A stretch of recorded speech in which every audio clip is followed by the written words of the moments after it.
At dapat kilalanin ng ICC na po pwede lang sila magkaroon ng jurisdiction kapag malinaw na pumayag ang isang bansa. Dahil pag hindi sila pumayag, ang may karapatan lang lumitis sa mga kaso nangyari sa kanilang mga teritoryo ay ang mga lokal na hukuman. Isa pa sa mga kilalang bansa pala, attorney, na nag-withdraw sa ICC is ang Hungary. At Hungary. Yung At before Hungary, Burundi. oo. So sunod-sunod po yan. I think it will be a dominoes effect na dahil baka sumunod na ang entirety, yung kabuuan ng African Union. Nabanggit mo, African Union noong September 25, yung Mali, Burkina Faso, at Niger ay nag-ano na rin, no? Nag-anunsyo na rin sila sa kanilang pag-withdraw. So, yung mga natitira pa dyan, may possibility titimbangin nila yan. Kasi kung gumagana naman yung hustisya sa kanilang mga lugar, bakit pa tayo aasa dito po sa ICC na hindi naman tayo siguro na panahon na nagkaroon tayo ng World War II. Kumbaga, di ba ito yung dahilan, attorney, bakit nabuo itong ICC sa panahon na yon?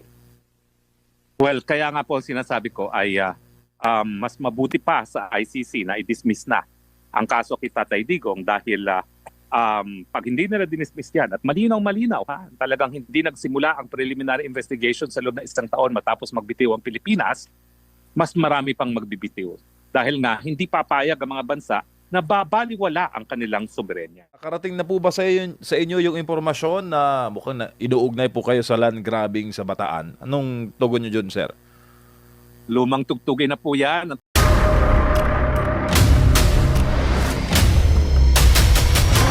Bago tayo mag-umpisa, baka pwede nyong i-like ang video na to. Malaking bagay ang like sa aming mga content creators. Maraming salamat po.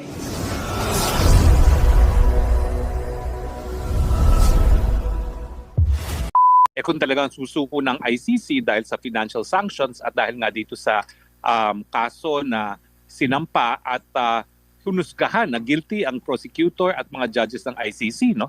Alam mo, anytime pwede magpadala ang Russia ng mga tao para arestuhin yung mga judges na yan at prosecutor na yan at sasabihin nila na that's within our powers, no? Kasi nga yan ang mangyayari kapag nagpupumilit ka na magkaroon ng jurisdiction na wala naman talagang jurisdiction, no? So sa akin, ang mabuting balita kay Tatay Digong ay baka ito maging dahilan para tunay nang mawala ang ICC at maging dahilan sa kanyang pagpapalaya. Kapartner si Attorney Harry Roque, international law expert, dating tagapagsalita ng Duterte administration. Attorney, magandang gabi dito sa Pilipinas. Admar Vilando kasama si MJ Mondihar sa SMNI. Puso na bayan ba to? Hello, Admar at MJ, miss na miss ko na kayo, miss na miss ko ng Pilipinas. It's so good to be back home sa SMNI. At mabuti na lang nakahanap tayo ng oras na tugma sa oras ko at sa oras ninyo. Opo, Maraming salamat. Attorney, ilang degrees ba dyan? Gano'n ba kalamig Lamig, oh. ngayon dyan? Kasi Nakascarf. balot na balot ka. Zero. It's zero right now. Opo. Dito tayo, yung ICC judge, attorney, meron na pong mga, ano pong nakikita nyo po dito sa ganito pong trend, attorney? Sa totoo lang, nalulungkot ako. Kasi ako, sinuportahan ko ang pagtatatag ng ICC. Hindi ko naman maikakailayan. Dahil lang sabi ko, sa panahon na talagang merong mga gera, digmaan, importante na yung mga tao na protektado ng international humanitarian law o yung batas na umiiral sa panahon ng digmaan ay mabigyan ng proteksyon. At kapag meron lumabag sa mga proteksyon na binibigay ng batas sa mga sibilyan, sa mga manggagamot, sa mga religious leaders, dapat merong hukuman na magbibigay ng katarungan. Kaya lang, ang ICC linabag mismo yung basihan kung baso ng Pilipinas, nakikita natin na umalis na tayo and yet nagpursige sila ng pagsasampa ng kaso. Sa kaso ng Russia, kaya galit na galit sila, ni minsan hindi naman sila hinusgahan, no, yung prosecutor at ang mga judges ng Russia sa kanilang hukuman, no, dahilan para kahit kailan pwede na. Pero ang ICC din ang dapat sisihin sa mga pangyayaring ito dahil nga hindi nila na kinalimutan nila, no, na ang basihan talaga ng jurisdiction ng hukuman kasi nagpipilitan ngayon dahil siguro mawawalan sila ng trabaho kapag hindi kilalanin ng jurisdiction ng mga bansa. Ayan, nagpupumilit sila na litisin si Tatay Digong bagamat tayo umalis na ng ICC at ngayon naman pinipilit nila na litisin si President Putin na ni minsan hindi naman naging kasapi ang Russia sa ICC gaya ng Amerika at gaya rin ng bansang China. Opo, ano pong maaring masamang implikasyon o mabuting implikasyon nito po kay former President Rodrigo Duterte at sa iba pa na inaakusahan po dyan po sa ICC considering na-freeze na yung mga bank accounts nila, putol na raw yung access ng mga judges sa mga pangunahing serbisyong pinansyal, yung connection daw sa mga bangko, credit cards, mga tech giants tulad ng Amazon. Ano po ang masasabi niyo po, Attorney? Well, nung minsan ako'y nag-vlog, no? At sabi ko, 3 pamamaraan ang pwedeng maging dahilan para mapalaya si Tatay Digong. No? Unang-una, yung desisyon ng Appeals Chamber sa argumento ni Tatay Digong na wala ng jurisdiction ng ICC kasi yan ay didesisyonan pa ng Appeals Chamber. Pangalawa, yung desisyon ng Trial Chamber na nagsasabi na unfit na to stand trial si Tatay Digong.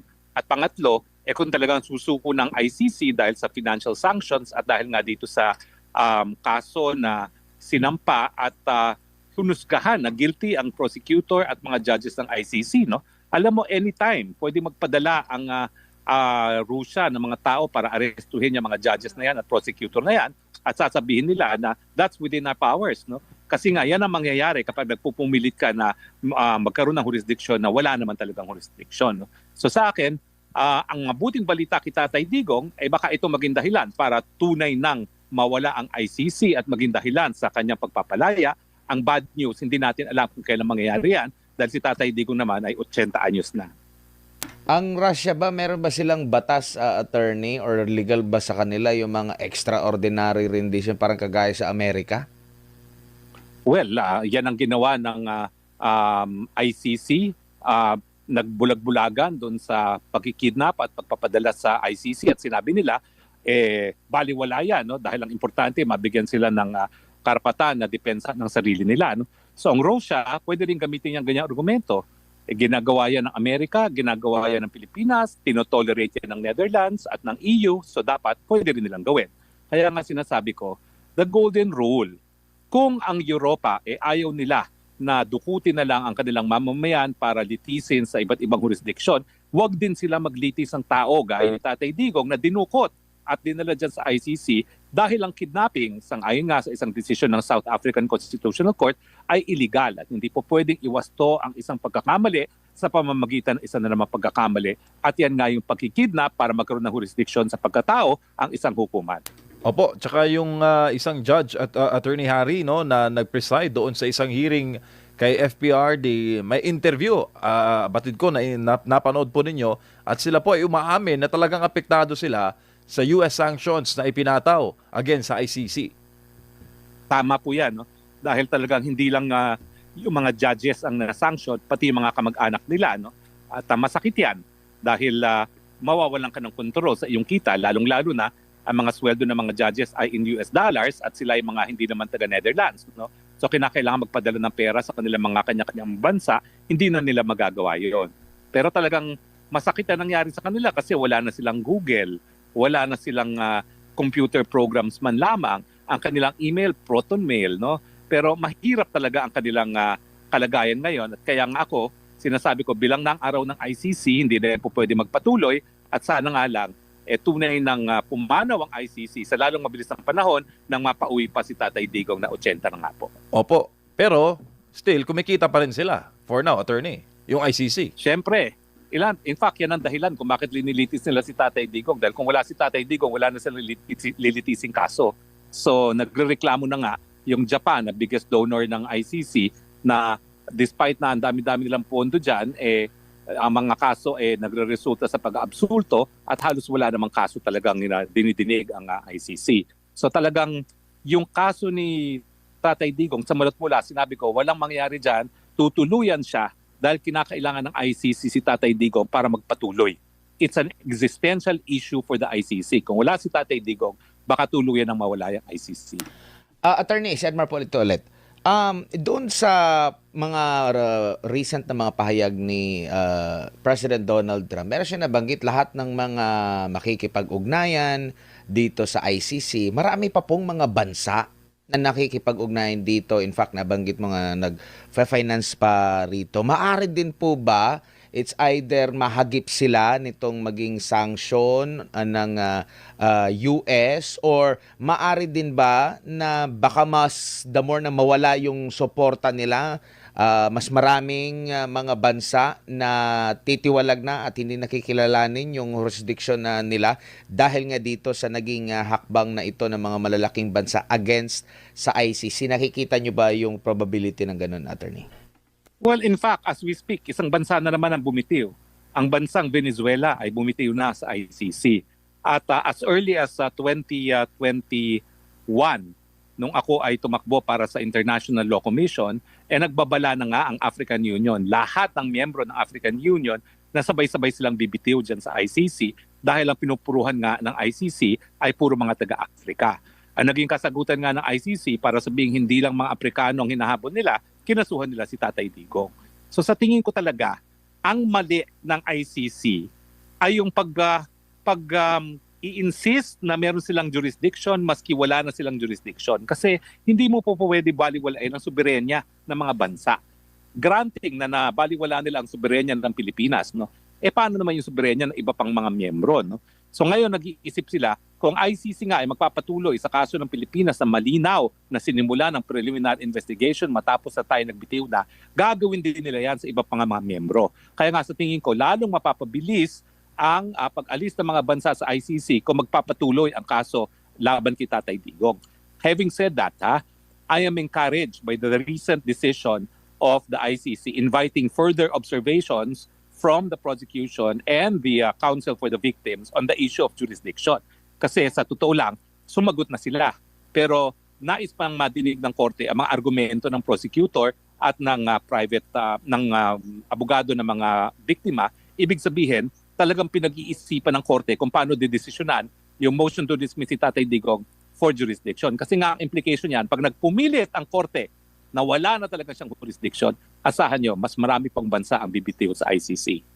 Nabanggit mo kanina yung Venezuela. Mabigat pala yung naging pahayag ng President ng National Assembly. I-quote ko lang, sabi niya dito, and I quote, "It is to demonstrate and denounce to the world the uselessness and subservience of an institution that should serve to protect the people," Attorney. Punto ng Venezuela. Kaya nga alam mo, sabi ko kanina malungkot. Kasi yung ICC mismo matapos itaguyod yan at tayo na may aktibo talaga para inganyohan ng mga bansa sa buong daigdig na sumapi sa ICC, ang dahilan kung bakit nawawalan ng kumpiyansa ang mga bansa.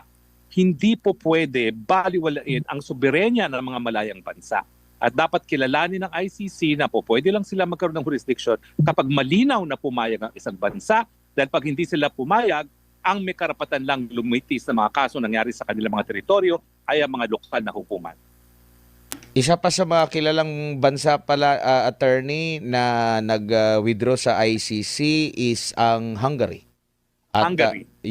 Before Hungary, Burundi. Oo. So sunod-sunod po yan. I think it will be a dominoes effect na dahil baka sumunod na ang entirety, yung kabuuan ng African Union. Nabanggit mo, African Union noong September 25, yung Mali, Burkina Faso, at Niger ay nag-anunsyo na rin sila sa kanilang pag-withdraw. So, yung mga natitira pa dyan, may possibility titimbangin nila yan. Kasi kung gumagana naman yung hustisya sa kanilang mga lugar, bakit pa tayo aasa dito po sa ICC na hindi naman tayo siguro na panahon na nagkaroon tayo ng World War II. Kumbaga, di ba ito yung dahilan, Attorney, bakit nabuo itong ICC sa panahon na yon? Well, kaya nga po ang sinasabi ko ay mas mabuti pa sa ICC na i-dismiss na ang kaso kay Tatay Digong dahil pag hindi nila dinismiss yan at malinaw-malinaw, talagang hindi nagsimula ang preliminary investigation sa loob ng isang taon matapos magbitiw ang Pilipinas, mas marami pang magbibitiw. Dahil nga hindi papayag ang mga bansa na babaliwala ang kanilang soberenya. Attorney, may iba lang po ako ng topic kasi kayo po ay kabilang po doon sa nagsulong sa Universal Healthcare, no, Attorney. Ano pong masasabi niyo po dito po sa controversial na marami ding pong pumapalag na parang health pork barrel daw na MAIF, no? kung saan magbibigay ng guarantee letter at nito mga nakalipas na buwan taon under sa kasalukuyang administration, either mas mataas ito kumpara sa PhilHealth na pondo o di kaya ay mas napaglalaanan ng malaking pondo. Like ngayong taon, next year, meron na namang mataas na pondo, pero ang mga politiko po, bago ka makatanggap nito, ang sinasabi po ng mga tutol dito, dapat dumaan ka sa politiko. Marami naman ang nagsasabi na dapat doon na lang ilaan ng mga pondo para dito sa universal healthcare, sa PhilHealth, under sa PhilHealth attorney. Well, naniniwala po ako na dapat talaga tanggalin na yung MAIF. At yung buong pondo ng MAIF, ibuhos na sa universal healthcare. Having said that, alam mo naman ang ginagawa ng administrasyong bangag, no?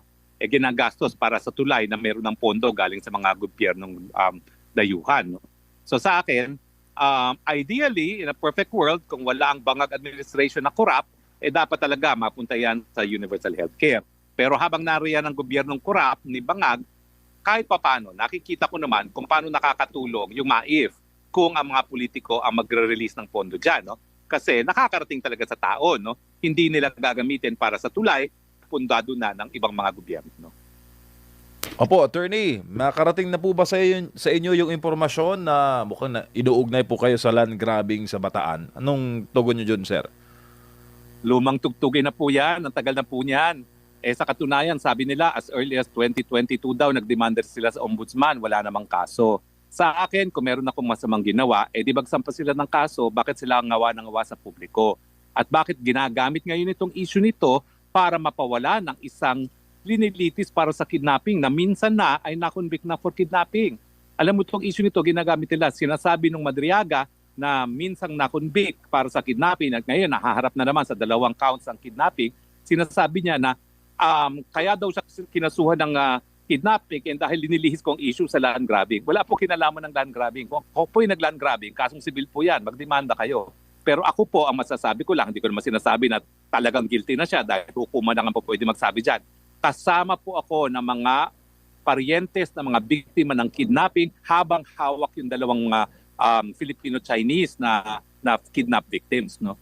So hindi po yan invento. Nakita ko pong umiyak ang mga magulang, nakita ko pong talagang hindi makatulog ang mga magulang at sinuway po nila ang aking advice na wag magbayad ng ransom. No? Pero yung pagbayad naman ng ransom, doon naman natiktikan ng mga kinakuluan, yung mga Madriaga na na-involve dyan at nasundan habang umuwi sa kahinta yung isang Madriaga. No? So sa akin po, obviously, itong Madriaga nagsasalita ng kung ano-ano laban kini VP Sara at meron nangako sa administrasyon bangag na i-dismiss ang kaso niya. At ang pamamaraan pag-dismiss dyan ay sa pagdidiin sa mga biktima. No? Pero hindi ko po alam kung paano nila maimamadel ang issue na ilalabas niyang land grabbing na yan. Dahil sa akin, madali lang sagot ko. Di magdemanda kayo, harapin ko kayo doon. Walang kinalaman yan sa kahit anong kidnapping. Dapat tuloy pa rin ng kidnapping. Opo, yun nga sana din itatanong ko sa inyo, sir. Sa pattern na nakikita nyo dito sa ginagamit nila sa issue kay Madriaga, what comes to your mind, sir? Pinakaunang pumapasok sa inyong pattern sa the way na isinampan nila itong kaso kay VP Sara using the Madriaga issue? Nandidiri na po ako sa kanila. Kasi binababoy po nila yung sistema ng katarungan sa ating bansa para lang sa politika. Sa tingin ko po, itong Madriaga Criminal Syndicate Group, yan po ang tawag sa kanila ng PNP, ay number 5 most wanted ng AKG o yung Anti-Kidnapping Group. Pero ngayon, dahil nga sa politika, pinapangako na mapapalaya siya kapalit ng kung ano nung pagpaparatang kay VP Sara at laban sa akin, ay parang nabaliwala na yung karapatan ng mga biktima na magkaroon ng katarungan. Pag pinalaya niyo po ang notorious criminal syndicate group, marami pa po yung magiging biktima at lalo pa silang lalakas ang loob dahil alam nila na nasa likod nila ang administrasyon. Kawawa po mga Filipino-Chinese. Puputaktahin po tayo ng kidnapping pag nangyari po yan. Attorney, ano naman po ang masasabi ninyo sa pag-appreciate ng ating gobyerno, sa otoridad, dito po sa naging aligasyon nitong si Madriaga at ito namang aligasyon ni Congressman Zaldico. Parang nakakalimutan na, parang mas mabilis yatang umusad itong kay Madriaga at napag-uusapan compared dito kay Congressman Zaldico po, attorney. Well, alam natin ang strategiya ng gobyerno dahil binato sila ng katotohanan, ilihis ang issue. At kung mapapansin mo, yung mga nagsusulong ng Madriaga issue, ito yung mga pinakamamahal na bayaring public relation firm. Alam na nila kung sino yan. No? So obviously, ang strategiya nila, dahil lumabas ang katotohanan na ang korupsyon ay nagsisimula at nagtatapos sa presidente mismo, linilihis nila ngayon ang issue sa pamamagitan ng kung ano-anong mga issue. At syempre, nandyan pa rin yung intention nila na talagang pabagsakin si Sara Duterte. Attorney, maraming salamat po sa inyong oras at panahon. Merry Christmas and Happy New Year!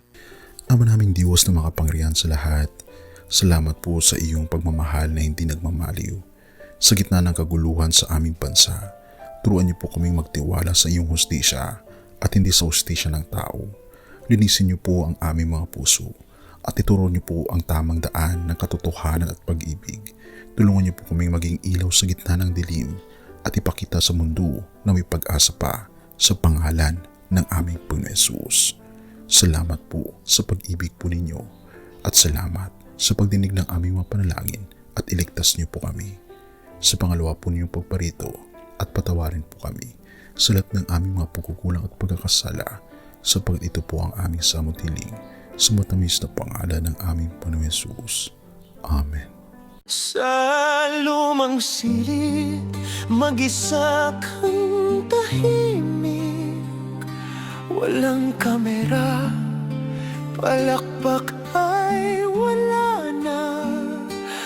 Ngunit sa bawat pader ng bayang iniwan mo, may pangalan mong di na mabubura.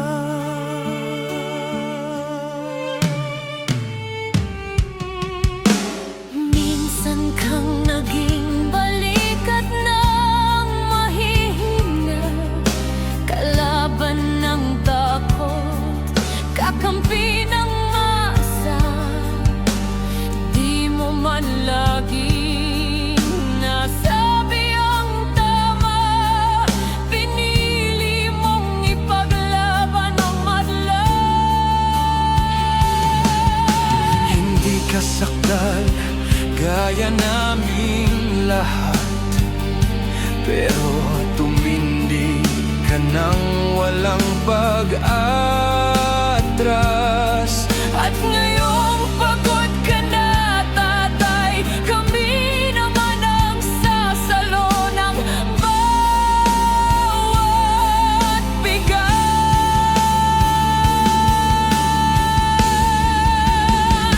Hanggang sa dulo, ikaw ay mahal. Kahit papagod na ang iyong katawan, tatay, salamat sa iyong paglaban. Ngayon, kami naman hanggang sa dulo. Di ka namin iiwan. Ang kwento mo'y dala ng bayan.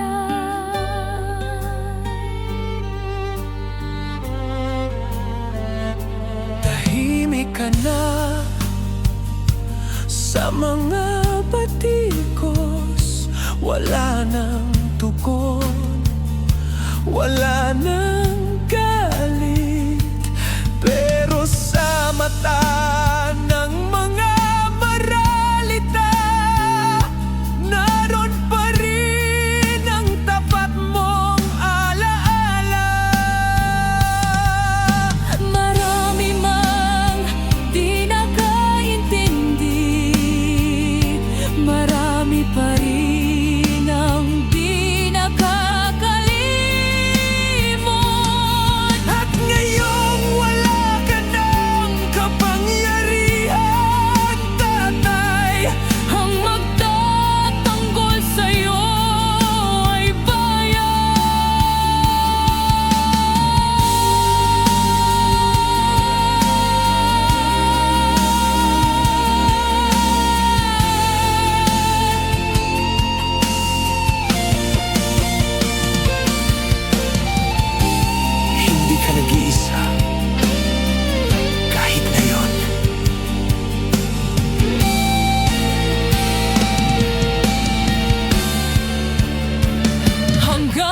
sa dulo, tangan ka pa rin sa puso ng batang minsan mong pinakain. Hanggang sa dulo, di ka nag-iisa. Ang dasal ng bayan ay sa'yo pa rin. Katay kami naman ang lalaban sa ngalan mo, sa alaala mo. Hanggang sa dulo, dalangin ka ng puso ng masa.